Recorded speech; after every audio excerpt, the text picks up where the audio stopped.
राठी जी, जैसे देश के हालात हैं और राजनीतिक हालातों पे आप जो चर्चा हम कर रहे हैं, उसमें राजनीति में सुधार तो हर कोई चाहता है, पर इसका हिस्सा नहीं बनना चाहता है। जैसे कि हर इंसान चाहता है उसका बेटा डॉक्टर बने, इंजीनियर बने, परंतु राजनीति में आने के लिए कोई प्रेरित नहीं होता।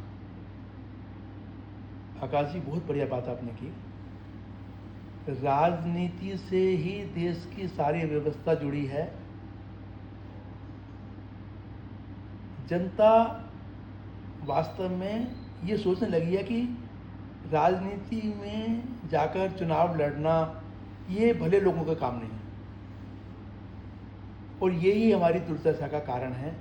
जिस दिन देश के पढ़े लिखे युवा लोग, बुद्धिजीवी लोग राजनीति चुनाव में उतरेंगे,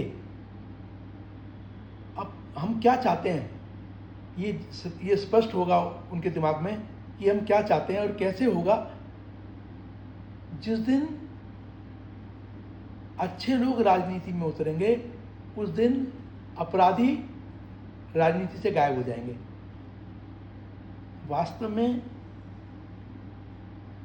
देश में एक बहुत बड़ा वर्ग है जिसे उदासीन वर्ग कहा जाता है। सभी वर्गों में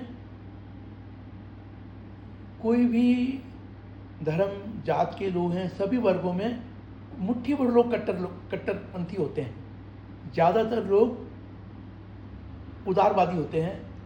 उन्हें अपना परिवार चलाने से, रोजी रोटी कमाने से मतलब होता है। वो किसी झंझट में नहीं पड़ना चाहते। इसकी संख्या बहुत बड़ी संख्या है। इन लोगों में से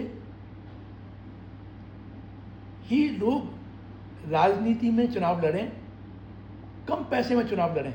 जनता कम पैसे वालों को वोट दे, कम पैसे लगाने वालों को वोट दे चुनाव प्रचार में।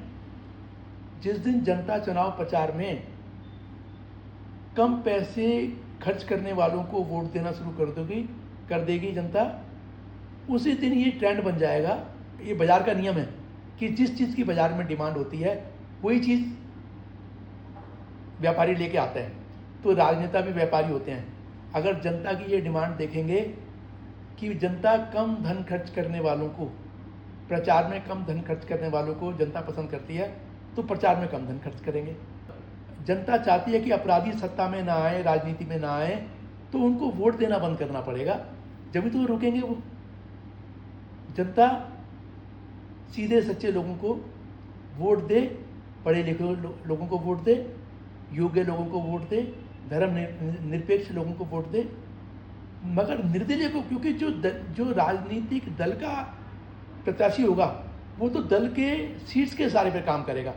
वो अपने वश में नहीं होता है, उसको उसके बंधन में चलना पड़ता है, वो बंधा हुआ होगा। तो जनता ये तय कर ले कि आज़ाद रहेंगे, आज़ाद चुनेंगे। जनता ये लाइन पकड़ ले कि आज़ाद रहेंगे, आज़ाद चुनेंगे। फिर वो अपने जनप्रतिनिधियों से जैसा काम चाहेगी जनता करा लेगी।